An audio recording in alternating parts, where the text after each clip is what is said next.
continuation lang pala dun sa yung pinost ko last week, I think na about dun sa pagiging ambisyoso. To be honest with you, dapat naman talaga na maging ambisyoso tayo sa buhay.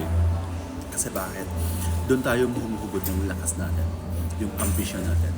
So in order na matupad natin yung ambisyon natin sa life, dapat kailangan natin magtrabaho.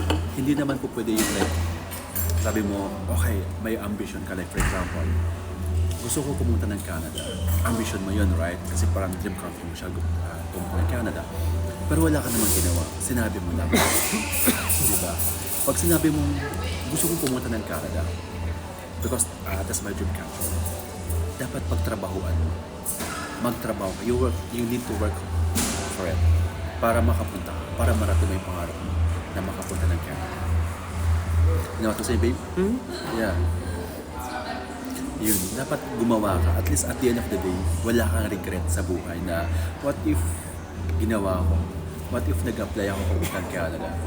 Sana nasa Canada na ako. Diba? Ako kasi yung tipong tao na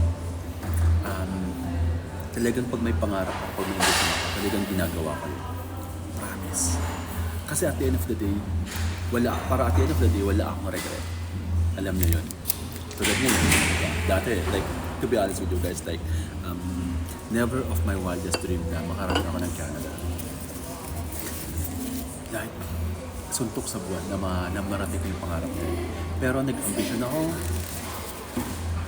nangarap ako, pinagtrabahoan ko ng mahigpit. I mean, I really work hard for it. And now, eto na ako. And sana, one of these days guys, sana yung mga ambisyon ninyo, matupad ninyo, hindi lang kayo basta mag-ambisyon. Okay? Magpagtrabahoan ninyo, gawin ninyo. Not today, not tomorrow, but do it now, right now.